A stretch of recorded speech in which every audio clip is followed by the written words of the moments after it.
Сайн байцгаана хүүхдүүдээ. Солонгоо агш нэ. Багш та нараас нэг юм асуухаа.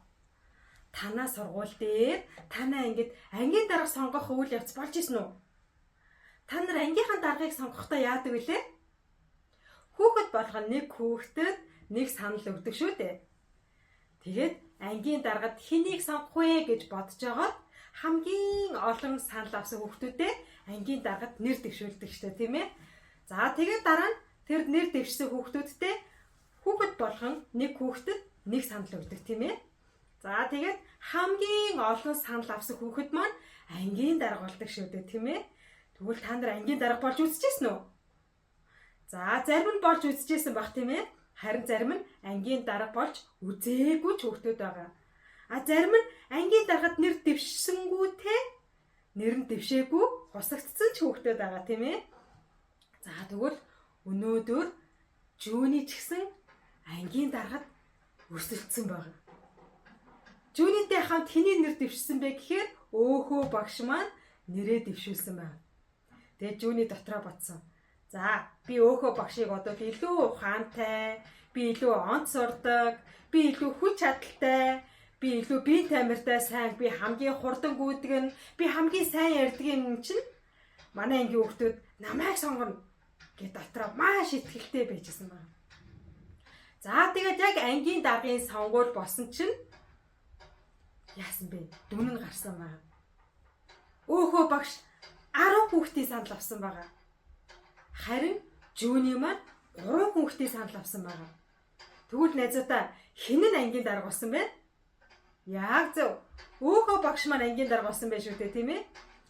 Үүнийг харсан Жүүни маань маш их ууралсан байгаа. Өөхөө багш юу чаддаг гэж ангийн дарга болж байгаа юм болоо? Би сонгогдох байсан. Надаас юугаараа илүү гэж өөхөө багш сонгогдчихвоо.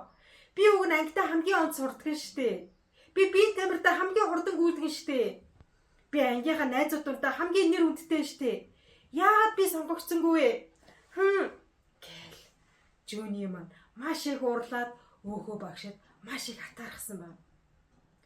Тэгвэл найзуудаа та нарт ч гэсэн ийм зүйл тохиолдож ирсэн үү? Найзуудтай атаархах үе байсан уу? Надаас илүү онц сурж байгаа найзуудтайгаа хараад энэ яаж ингэж онц сураад байна? Энэ яаж юм мундаг байна гэд та нар атаархаж ирсэн үү? Эсвэл хэн нэгэн хүн надаас гоё хувц өмсөөд, тийм ээ? Надаас гоё өсний болт зүүчих юм бол энэ хаанаас авсан юм болоо? Энэ яагаад ийм гоё зүйл зүүсэн юм болоо? Надад байхгүй штэ гэд та нар найзтай атаархаж ирсэн үе байгаа юу? Багшд нь ч гэсэн байдаг. Тэгвэл Библиэлд ч гэсэн яг ийм түүх гардаг гэж боддоо. Тэгвэл бүгдээр их юм болохыг Библиэс ханд олж уншчих уу? Бүгдээрээ хуучин гэрээ номны Эхлэл номыг дэлгэцгээе. Эхлэл 37-гийн 28 дугаар ишлэлийг бүгдээрээ хамтдаа уншицгаая. Медианыхны худалдаачид явж өнгөрөхөд тэд Йосепийг нүхнээс нь татаж гаргаад Ишмаэлчуудад 20 шекел мөнгөөр түүнийг худалдав. Жинчид Йосепийг авч Египт рүү оджээ. За, өнөөдрийн тэгвэл гол дүрийн баатар хэн гинөө? Йосеп. За, зазан! Йосеп гараад ирлээ. За, Йосеп бол Яаковын 11 дахь хүү ахны. За, тэгвэл Йосеп дээрээ хэдэн ахтай гэсэн үг үү? 10 ахтай ахна шүү дээ, тийм ээ. За, Яаков маань 11 дахь хүү болох Йосепийг маш их хайрладаг байсан байгаа. Яагаад гэвэл Йосеп маань Яаковыг нэлээд хөгшин болсныхан дараа төрсөн хүүн учраас тэгээд дээрэс нь Яаковын хамгийн хайртай эхнэрээс нь төрсөн учраас Йосепт маш их хайртай байсан байгаа. Тэгээд түүнд зориулаад ах нарт нь ч хийж өгч байгаагүй. Ах нарт нь хизээж өмсгөж байгаагүй. Маш гоё дээлийг түүнд зориулж хийлгэж өмсгсөн байгаа. Вау, ямар гоё дээл вэ ч одоо. За. Ингээд өөрийнхөө хайртай хүүд хамгийн гоё дээлийг урлаж өгсөн байгаа. Маш гоё солонгон үгтэй те. За тэгээд Йосеф маань энэ дээлтэйгээ явах юм бол хүн болгон хөө энэ чинь нөгөө Яаковын хайртай хүү вэ штэ. Энэ чинь нөгөө Йосеф бэ штэ. Гэх хүмүүс Йосефийг гой ганган дээлэр нь таньдаг байсан байгаа. Йосеф ч гой ганган дээлээ өмсөөл наашаа цаашаа яваад маш их гайхуулаад тийм ээ дуртай байсан байгаа. Харин ах нар нь ямар хувцастай вэ гэхээр яг нэг өнгийн тийм ээ ийм хувцас өмсдөг байсан байна. За багш нь энэ дээр ингээд тавьчих. За ингээд Йосефийн 10 ах. За бүгд нэг өнгийн хувцастай байсан учраас тэд нар яасан бах нь Йосеф маш их атаархдаг байсан байна. Аав яагаад Йосефт ганцхан ийм гоё солонгон өнгийн дээл хийчээд биднэрт яагаад ийм дээл хийж өгөөгүй болоо? Аав яагаад зөвхөн Йосефийг хайрладаг юм болоо? Гэт ах нар нь Йосефт маш их атаархдаг байсан учраас сүүлдээ нөгөө атаархал нь үзий ядалт болж хувирсан байгаа. Тэд нэр өөрсдийн баг дуу Йосефийг маш их үзий яддаг байсан байна. Тэгээд хоноо хариулахдаа зөвхөн өөртөө л яваад Йосефийг ингээд жийчдэг байсан байна. Тэгээд хоорондоо цуглаад гой гой юм яриад Йосефийг гэргүүд нөгөө Йосеф чи ирж шүү гэд Йосефийг өөрсдийнхөө гой сайхан яриандаа ч оролцуулдаггүй, өөрсдийнхөө багтаа ч оруулахгүй дандаа гадуурхдаг байсан байна. Яагаад гэвэл Яаков зөвхөн Йосефийг л маш их хайрладаг байсан учраас бусад ах нар нь аавынхаа хайрыг авч чадаагүй учраас дүүгээ маш их үзий яддаг гэсэн байна. Хэрвээ Йосеф л байхгүй болчих юм бол аав биднийг хайрлана. Йосеф л байхгүй болчих юм бол бид нар ааваараа хайрлагдана гэж боддог байсан байна. Тийм учраас бид нар Йосефийг яаж хорлох вэ? Йосефийг яаж байхгүй болгох вэ гэж маш их боддог байсан байна. За ингээд нэг удаа ах нар нь хоноо хариулахаар явсан байгаа. Тэгээд хоноо хариулахаар явсан хоогоор нь аав Яаков нь Йосефийг дуудаад "Йосефо, миний хүү ах нар дээрээ очиод тэднэрт идэх юм, уух юм авчиж өгвөл яаж вэ? Тэгээд ах нарыгаа хаана явж байгааг миний хүү нэг очиод харчаад ир" гэд Йосефийг ах нар руу явуулсан байгаа. Йосеф ах нартаа үдийн цайг нь бэлдээд ах нар руугаа явж ирсэн чинь ах нар нь дүүгээ холоос хараад хөөй нөгөө зүүдлэгч чи ирж байна. Нөгөө нэг Йосеф ирж байна гэсэн. Яагаад Йосефийг зүүдлэгч гэж хэлсэн бол Йосеф нэг удаа ах нартаа зүйтэй ярьж өгсөн байгаа. Ах нараа би унтаад сэрсэн чинь ямар зүй зүйдлсэн гэж та нарын боосон тариан төрөөнүүд миний боосон тариан төрөөг тойрч зогсоод мөргөөд байна. Сөгдөөд байна, мөргөөд байна. Ах нар нь энэ зүүдийг сонсоод Йосефт маш уурсан. Өөрийгөө одоо бидний хаан болно гэж утсан байх та. Мөрөөдцөг гарвэ. Энэ одоо арай хитэрнэ гэсэн. Хэд хоногийн дараа Йосеф дахиад зүйдэлсэн байна. Тэр зүүдэндээ Йосеф 11 од нар сарна Йосефийг тойроод түүнд мөргөөд исэн байгаа. Яг энэ зүйдээ аавтаа болон ах нартай ярьсан байгаа. Аава, ах нараа би дахиад зүйдэллээ. Намайг унтаж байтал нар сар 11 од намайг тойроод надад сөгдөөд мөргөөд байна лээ. Энэ зүүдийг сонссон ах нар нь бүр их ууралсан байгаа.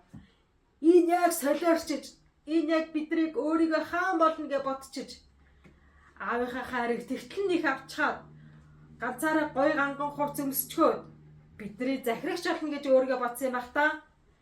Гэт тэр цагаас хойш ах нар нь түүнийг зүүдлэгч Йосеф гэж хочилдог болсон байна. Тийм учраас Йосефийг холоос ирж байгааг хараад хөөй өнөөх зүүдлэгч Йосеф ирж байна. Өнөө зүүдлэгч чи ирж байна. Чимээгөө.